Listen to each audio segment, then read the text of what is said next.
Buen día, nosotros somos el grupo número 11 y vamos a presentar el seminario número 14 referente a las enfermedades no transmisibles, enfermedades y lesiones por hechos violentos basado en el suicidio y los accidentes en moto. Mi nombre es Jesús Utrera y vamos a comenzar. En cuanto al suicidio, vamos a tener que definiciones de la palabra suicidio. Hay tantas como investigadores o investigaciones hay sobre el tema.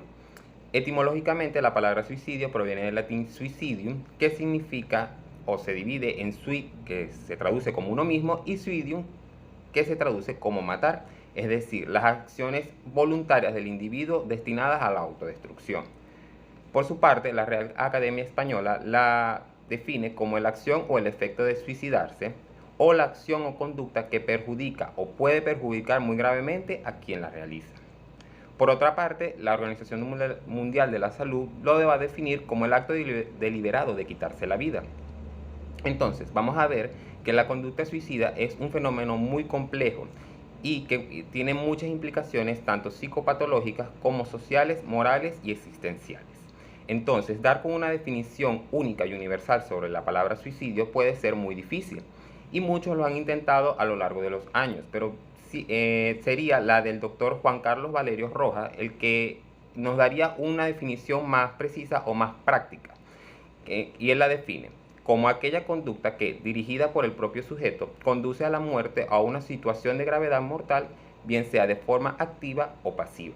Es decir, que dentro de la conducta suicida no solo hay que contemplar el suicidio consumado o el éxito, entre comillas, del suicidio, sino todos aquellos intentos o matices que pueden tener las conductas autoagresivas del individuo.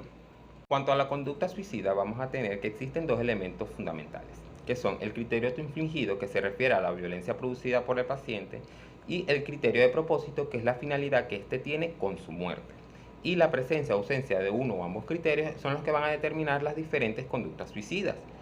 Entre estas conductas vamos a tener el parasuicidio, que es el conjunto de conductas intencionales y voluntarias que el paciente realiza para producirse dolor, cuya finalidad es la mutilación, la desfiguración o el daño de alguna parte o función de su organismo, pero que no contempla la muerte como idea final. Entre estos se incluyen los cortes de muñeca, las intoxicaciones por medicamentos cuyo objetivo no es una muerte, y las quemaduras. Es decir, en esta, la intención del paciente no es lograr su muerte, sino conseguir algo de la amenaza de su muerte, como el que no se produzca una ruptura amorosa, conseguir un empleo, etcétera, etcétera, en la cual el paciente cree que no posee ninguna otra alternativa para lograrlo. Crisis suicidas, de todas las alternativas que el paciente poseía para conseguir solucionar sus problemas, el suicidio comienza a tomar un fuerte protagonismo. En esta, la idea ha tomado cuerpo y se activa a nivel psíquico un conjunto de impulsos de muerte que le llevan a establecer un plan suicida. Vamos a tener también el suicidio consumado, que es cuando el criterio de propósito o de muerte y el criterio autoinfligido se suman. En este se establece un plan de acción con diferentes niveles de elaboración, y si la puesta en práctica sale con éxito o tiene éxito, entre comillas, entonces se denomina suicidio consumado. Tendremos también el suicidio frustrado, que es aquel en que el acto suicida no conlleva la muerte del paciente porque condiciones externas, casi siempre casuales y nunca previstas por el paciente, impiden que se logre la consumación del suicidio.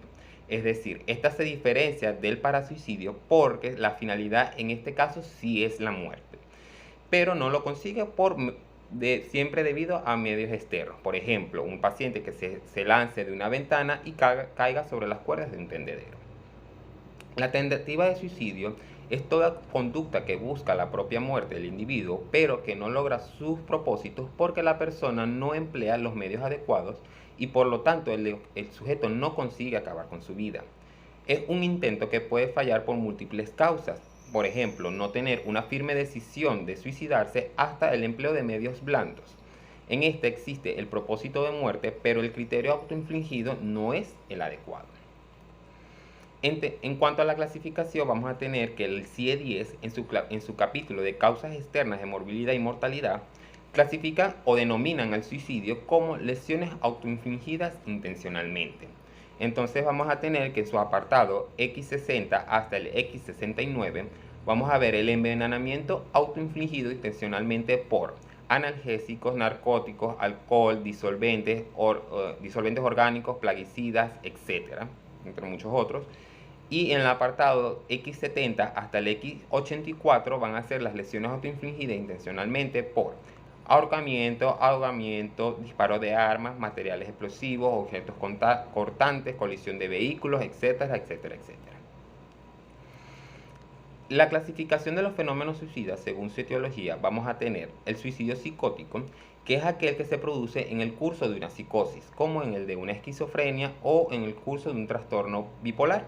La persona puede sufrir una desconexión con la realidad y su entorno. El suicidio depresivo es aquel que ocurre en el marco de una depresión severa. El suicidio psicodisplásico es el que corresponde al suicidio o al intento de suicidio que sucede en el marco de una personalidad psicopática, que se caracteriza porque la persona ejerce una gran agresividad hacia sí misma. El suicidio neurótico, en esta categoría se marca la mayoría de los parasuicidios, con marcada teatralidad, pero con escasa intencionalidad suicida, es decir, los chantajes suicidas o gestos suicidas. El suicidio social es, en su psicodinámica, los factores sociales cobran una capital importancia, como el estado civil, la soledad, rupturas sentimentales, pérdidas de desempleo, problemas familiares, entre otros. Y el suicidio fisiológico, aparentemente la persona está sana, no sufre de ninguna enfermedad psíquica. Es un tipo de personalidad extraña o extravagante la que le lleva a un proceso de reflexión en el que el paciente descubre la falta de sentido de su existencia o de la humanidad en total. Es el vacío existencial muchas veces asociado a la práctica de valores. Y según la forma, vamos a tener el suicidio impulsivo, que es aquel que se lleva a cabo de forma súbita, sin que la persona haya dado avisos explícitos o implícitos de su deseo de morir o de sus intenciones suicidas. El suicidio obsesivo es donde la idea de suicidio está estancada en la mente del sujeto, con tal fuerza que éste se ve incapaz de ignorarla o rechazarla. En la persona sí ha dado avisos de sus intenciones suicidas. Tenemos también el suicidio reflexivo, que es el opuesto al impulsivo. La idea de quitarse la vida se instala en la mente de la persona con tal detenimiento reflexivo que ésta pormenoriza el valor de su propia muerte. Y el suicidio histriónico es aquel que se lleva a cabo con cierto aire teatral, en el que la persona se entrega a una representación aparentemente suicida con la pretensión de llamar la atención para conseguir determinados propósitos, y está relacionado con una etiología neurótica. Caracterización epidemiológica en persona de los suicidios. Cada año, cerca de 800.000 personas fallecen por esta causa y muchas otras lo intentan. El grupo más vulnerable se encuentra entre los jóvenes de 19 a 25 años de edad, en cual esta es la cuarta causa principal de muerte, seguida de los accidentes de tránsito, la tuberculosis y la violencia interpersonal. La mayoría de los suicidios se da antes de los 50 años y en países de bajos y medianos ingresos. Los suicidios en hombres superan en más del doble el de las mujeres, con una cifra de 12.6 por 100.000 habitantes en hombres y 5.4 por 100.000 habitantes en mujeres. Se sabe que existe un vínculo entre el suicidio y los trastornos mentales, en especial la depresión, que ha sido bien documentada en países de altos ingresos, pero la mayoría de las veces se da por un acto impulsivo, una situación de crisis en la que la capacidad para afrontar tales situaciones está mermada, ya sea por problemas económicos graves, rupturas amorosas o enfermedades crónicas.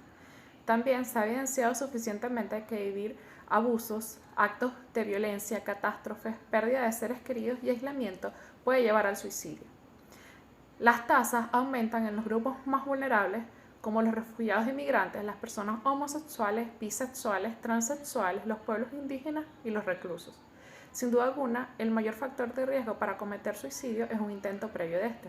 Y la mayoría de los métodos para cometerlo es a través del ahorcamiento, la autointoxicación por pesticidas y el uso de armas de fuego.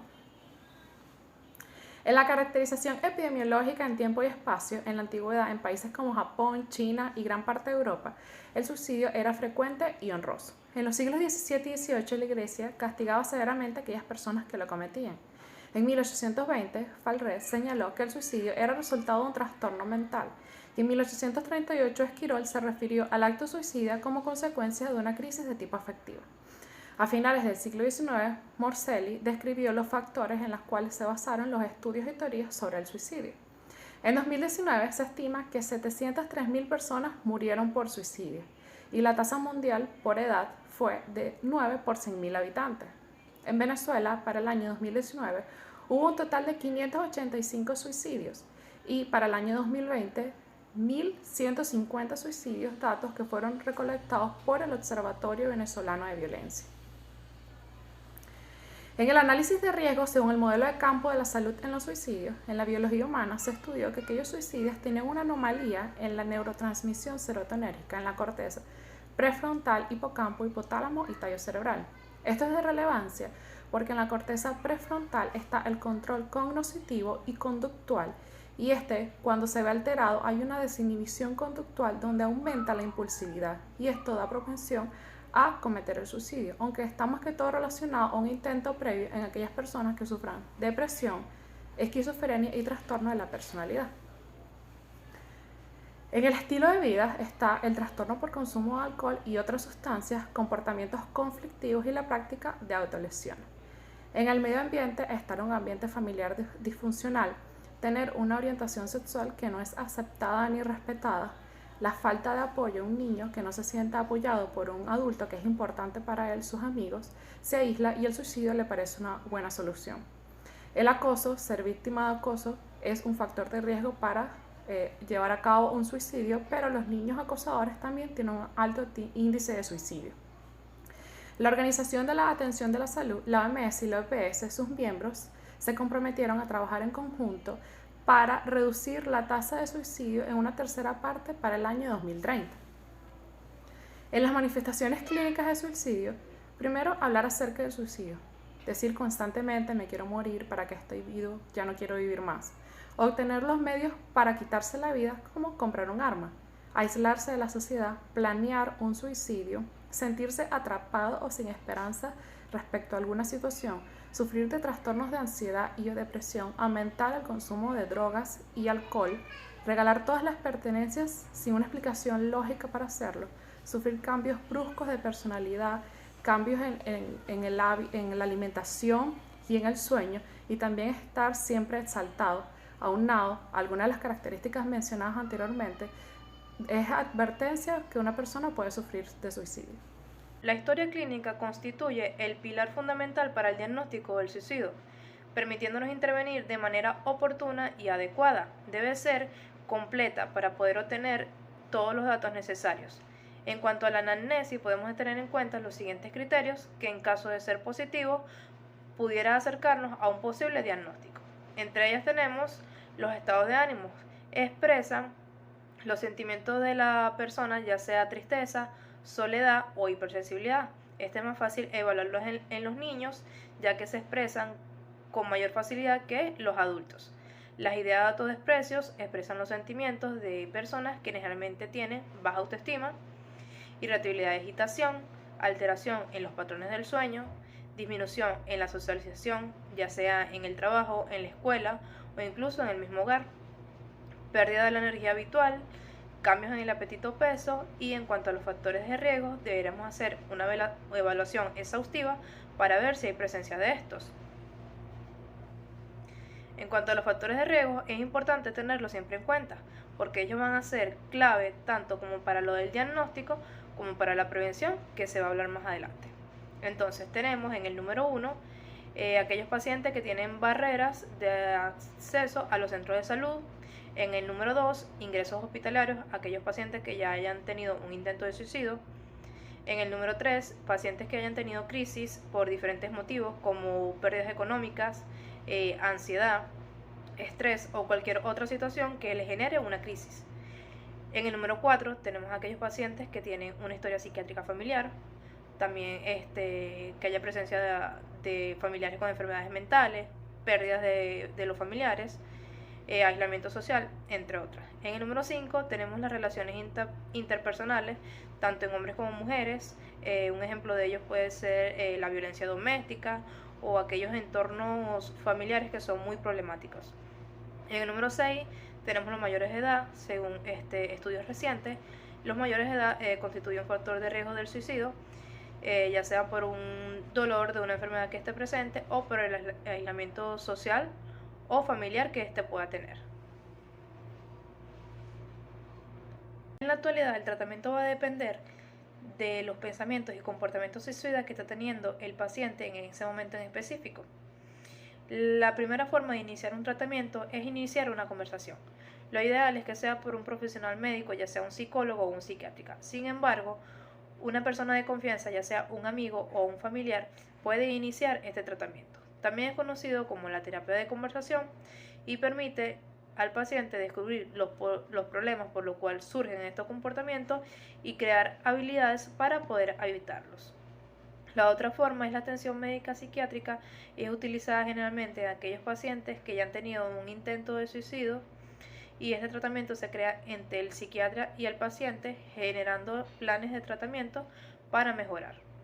Los medicamentos siempre ha sido una opción en los suicidios. Podemos encontrar antipsicóticos, antidepresivos, entre otros fármacos. En algunas ocasiones es recomendable dejar al paciente internado en un centro hospitalario para confirmar que se esté dando una administración correcta de estos medicamentos. La actividad física, como trotar, nadar, hacer jardinería, entre otras cosas, ayuda a reducir estos síntomas de un futuro suicidio. Y los grupos de apoyo también forman parte del tratamiento, ayudando a los pacientes a conocer sus problemas y reconocer que el suicidio no es una alternativa. En cuanto a la prevención del suicidio, es importante en el área de la salud, conociendo los factores de riesgo como ya se los mencionamos. Entonces, al mitigar esos factores de riesgo y potenciar los factores de protección, podemos prevenir lo que es el suicidio.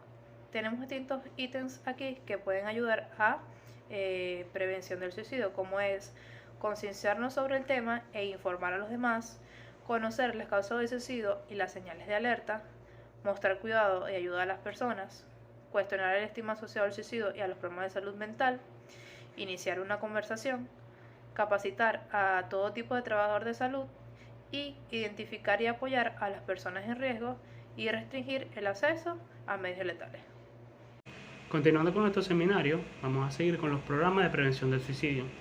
El Día Mundial para la Prevención del Suicidio, según la Organización Mundial de la Salud y el IAPS, que es la Asociación Internacional de Prevención del Suicidio, conmemoran el 10 de septiembre como el Día de la Prevención del Suicidio. Para este 2021, el IAPS se organiza el tema de crear esperanza a través de la acción, donde la OMS lo avala con el objetivo general de crear conciencia para la prevención del suicidio a nivel mundial, dando empoderamiento para la prevención del suicidio en nuestras comunidades, familias, amigos y en los profesionales de la salud e incluso entes políticos y gubernamentales que deben ser conscientes de la problemática de salud pública y tomar las medidas adecuadas. Uno de los objetivos se encuentra promover las colaboraciones de las partes implicadas frente a las lesiones y los suicidios, con el fin de desarrollar capacidades en el personal de salud y de personas importantes en lo que es la difusión de información hacia la población general. Esto para facilitar debates sobre salud mental en las casas, en las escuelas, en los lugares de trabajo, entre otros, para tener un énfasis en lo que son los grupos de riesgo, que son mayormente los jóvenes, además de fomentar a las personas que han tenido ideas suicidas o han sido afectadas, que puedan contar sus historias y que asistan a consultas de salud mental. Además de eso, crearon diferentes folletos o imágenes para la prevención del suicidio, para que todas aquellas personas sepan que la mayoría de los pensamientos que se tienen en las comunidades son solo mitos y que el suicidio es una problemática real de lo que es salud pública. Para la Organización Mundial de la Salud y además la OPS, la Organización Panamericana de la Salud, tienen el programa de prevención de la autolesión y el suicidio. Este nos permite un empoderamiento a los profesionales de atención primaria en salud para determinar cuáles son los diferentes signos que nos dan las personas que están frente a un suicidio.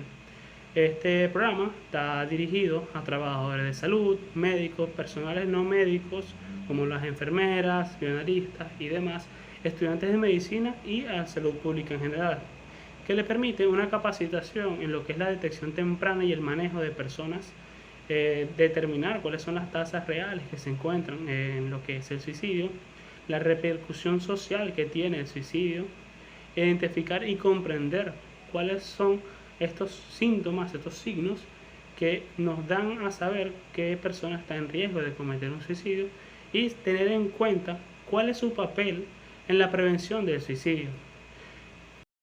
Para seguir, vamos a hablar acerca de los accidentes de moto.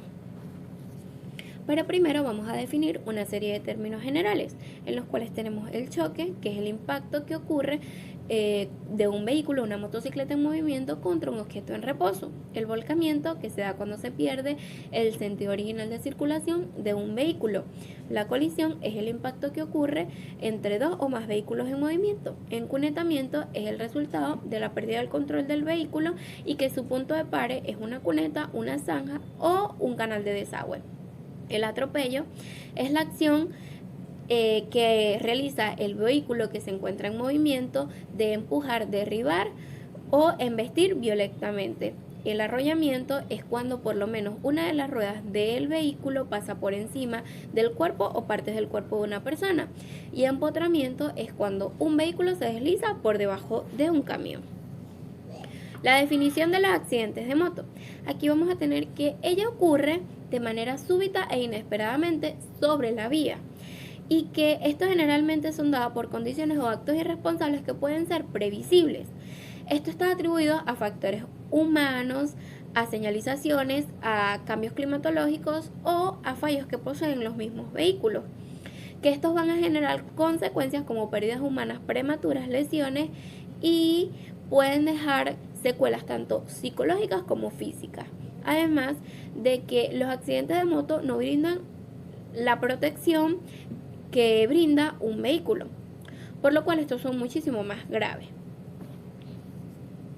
La clasificación de los accidentes de moto. Según Harry Hur, en 1981, estos se dividen en dos tipos: cuando otro vehículo está involucrado y cuando otro vehículo no está directamente involucrado. Cuando hablamos del primero, es el que ocurre con mayor frecuencia, representa las 3/4 partes y generalmente se va a dar porque el conductor de vehículo no va a observar a la motocicleta o porque se está violando el derecho de paso de la motocicleta, que puede darse cuando el conductor del vehículo pasa del carril de carretera al carril de la motocicleta.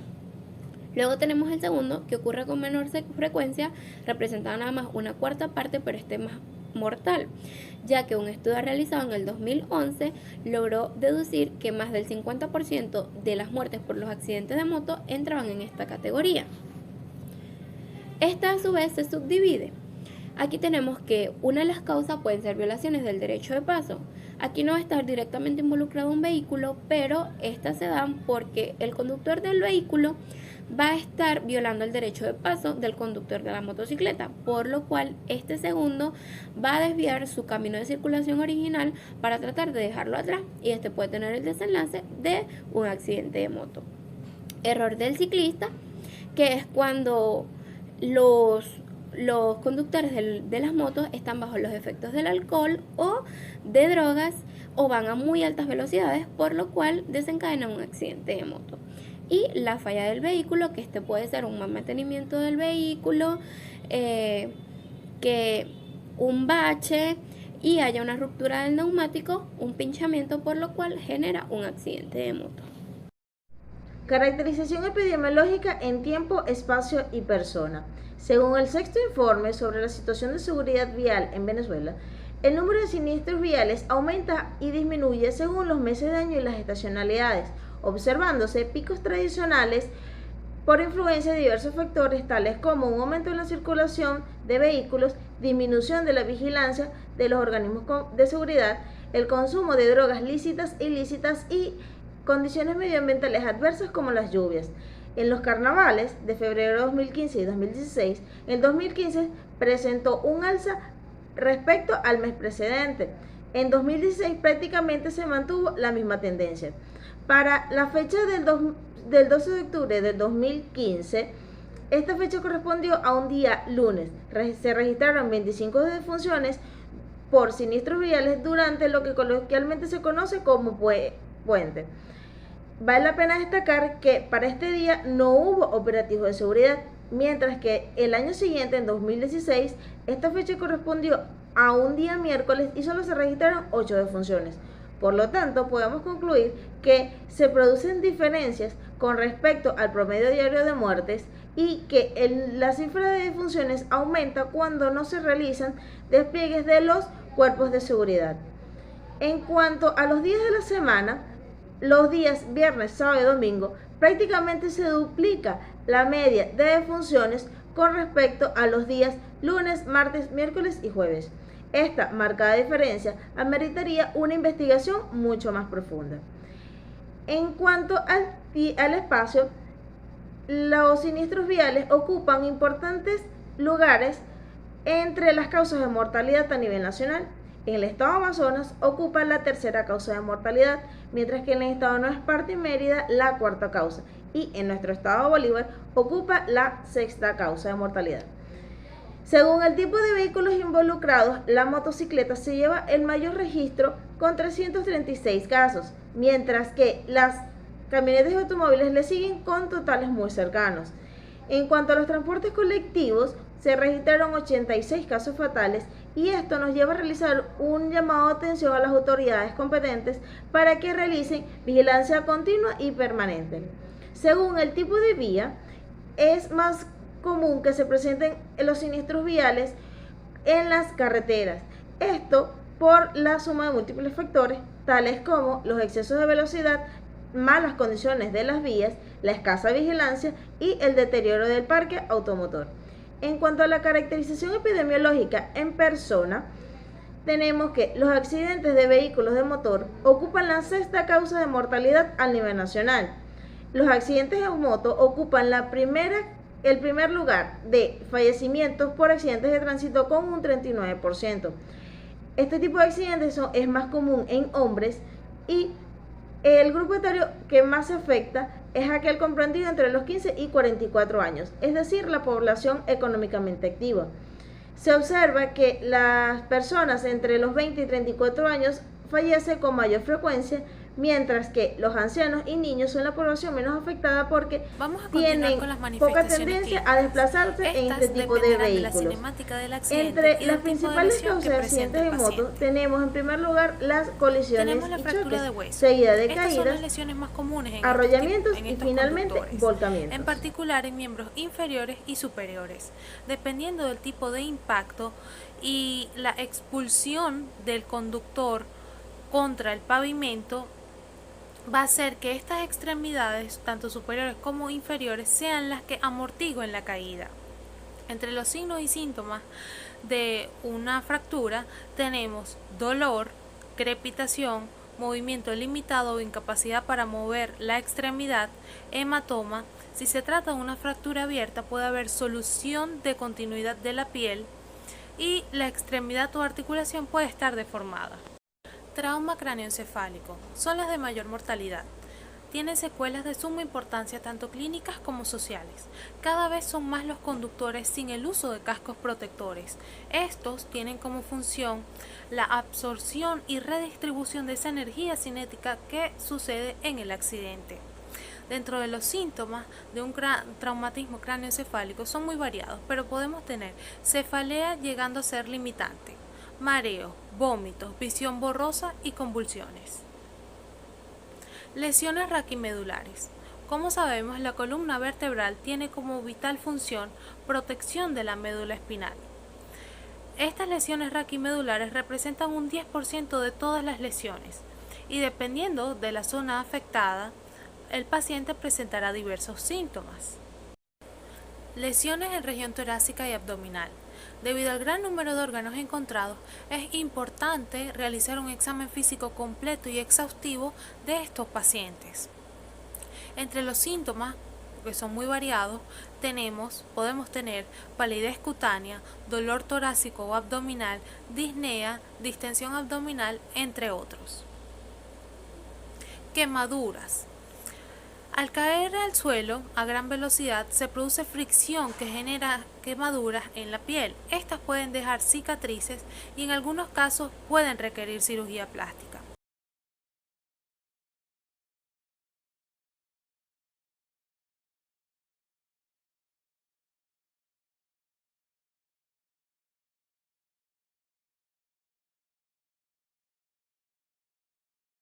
Soy Redmeli Yepes y les continuaré hablando sobre el tratamiento de los accidentes de moto. Lo primero que tenemos que tener en consideración es que estos son pacientes politraumatizados y por lo tanto se manejan bajo el esquema ABCDEF de la ATLS, donde la A corresponde a la vía aérea, el control cervical, la B a la respiración y ventilación, la C a la circulación y el control de hemorragias, la D al déficit neurológico, la E a la exposición y la F al ECOFAS, el manejo del dolor y a la familia. La letra A. La vía aérea con protección cervical. Es importante que sepamos que con solamente tener una vía aérea permeable estamos aumentando en un 20% la posibilidad de vida de nuestro paciente. Lo primero que tenemos que realizar es remover cualquier cuerpo extraño que pueda estar obstruyendo la vía aérea y ubicarlo de la forma más adecuada para que el aire pueda entrar de forma fácil, colocando el cuello hacia atrás y hacia adelante. También se debe realizar la inmovilización cervical porque debemos asumir que todo paciente que tiene un politraumatismo también tiene un trauma cervical y esto lo realizamos a través de un collarín o se puede realizar también con las manos. Luego el control de la ventilación y la respiración. Debemos evaluar que nuestro paciente esté respirando, cómo es la respiración, la frecuencia, la amplitud, cómo está la expansión de ese tórax para descartar que haya un posible tórax inestable o un neumotórax, hemotórax, entre otros. También en este punto debemos evaluar si nuestro paciente requiere una intubación o si es necesario colocarle oxígeno. Luego en la letra C, el control de hemorragias y soporte circulatorio. El control de hemorragias debemos realizarlo con compresión de las heridas, con apósitos, gasas o lo que contemos en el momento. Y en algunos casos se pueden utilizar también torniquetes, pero debemos recordar que estos, si se utilizan por tiempo prolongado, pueden realizar más daño que beneficio. También debemos evaluar los pulsos, principalmente los pulsos distales de nuestro paciente. Luego la letra D, el déficit neurológico, que lo evaluaremos para medir el nivel de conciencia de nuestro paciente a través de la escala de Glasgow, que evalúa los parámetros de apertura ocular, respuesta verbal y respuesta motora. Luego tenemos la letra E, que hace referencia a la exposición. Debemos retirar completamente la ropa del paciente y exponerlo tanto ventral como dorsalmente, conservando siempre el pudor del paciente para evaluar lesiones que puedan ser complicaciones futuras. También debemos cubrir a nuestro paciente para evitar una hipotermia, recordando que este es un paciente que está inestable, y colocar calor local de ser necesario. La letra F, que hace referencia al ECOFAS, que debemos tener disponible un eco portátil para evaluar y descartar lesiones toracoabdominales en nuestro paciente. El manejo del dolor, que se realizará si es un dolor leve con AINES, si es un dolor moderado con opioides leves y si es un dolor severo con opioides fuertes. Y también debemos tener en cuenta a los familiares de nuestro paciente en este ítem. En cuanto a la prevención de los accidentes en moto, debemos tener en cuenta la utilización de casco, que debe ser un casco de calidad y que ajuste adecuadamente a nuestro paciente, teniendo en cuenta que su utilización reduce 3 veces la probabilidad de morir por una lesión en la cabeza. La protección facial, ya sea con viseras o con lentes, que estos protegen del viento, del polvo, de la lluvia o de cualquier otra distracción que pueda ocasionar un problema. La vestimenta, que debe ser ajustada al cuerpo pero que no limite el movimiento, que debe proteger del calor, de la lluvia, del frío y de otros agentes externos. Se recomienda el uso de botas, chaquetas, pantalones largos y además que esta vestimenta sea cómoda para el conductor. El conductor debe conocer el funcionamiento del vehículo y debe realizar una evaluación previa cada vez que la vaya a utilizar, cómo funcionan las luces, el motor, el acelerador y los frenos. Y en cuanto al conductor, es importante que éste conozca sus responsabilidades y también sus derechos. Debe respetar los límites de velocidad, los semáforos, las señales de tránsito. Además, debe conocer que no debe manejar si está ante el uso de drogas o de alcohol. Muchas gracias. El primer medio educador y socializador de una persona es la familia, ya sea a nivel regional, nacional e internacional. Por eso, esta puede forjar una muy buena base de actitudes y comportamientos seguros en la vía pública. Entre los objetivos y las capacidades que se deben promocionar para controlar la seguridad vial, en este caso de motocicletas, se tienen: conocer el entorno físico próximo en relación con el tráfico, ya sea el barrio, la localidad, etc. Conocer las normas de comportamiento peatonal. Conocer las normas y señales básicas de circulación. Evitar conducir bajo los efectos del alcohol, medicinas y estupefacientes. Evitar realizar maniobras imprudentes y de omisión por parte del conductor, como por ejemplo, adelantar un vehículo en una zona prohibida, atravesar un semáforo en rojo desobedeciendo las señales de tránsito, circular por el carril contrario o conducir a exceso de velocidad. En el siguiente ítem tenemos la salud física y mental del conductor deben estar aptas, es decir, no debe presentar ningún tipo de patologías, por muy mínimas que sean, ya sea ceguera, sordera, que sea daltónico, entre otros. La motocicleta debe estar en condiciones adecuadas para su operación. Corroborar que el sistema de dirección, de frenos y en general toda la motocicleta esté operativa. Evitar conducir con factores climáticos no favorables. Los conductores deben transitar por la derecha de las vías a una distancia no mayor de 1 metro de las aceras u orillas. Los conductores y acompañantes, si los hay, deben usar casco de seguridad. Así como también deben vestir chalecos o chaquetas reflectivas de identificación que sean visibles en los horarios comprendidos, claro, si se conduce en un horario comprendido entre las 6 p.m. y 6 a.m. del día siguiente. Los conductores que transiten en grupo lo harán uno detrás de otros. Evitar sujetarse de otro vehículo o viajar cerca de otro vehículo de mayor tamaño que pueda obstaculizar la vista de los otros vehículos que vienen en sentido contrario. Deben respetar las señales, normas de tránsito y límites de seguridad, así como también los que conduzcan motocicleta siempre deben usar las luces direccionales, así como también en los horarios que sean pertinentes usar las luces delanteras y traseras. Gracias.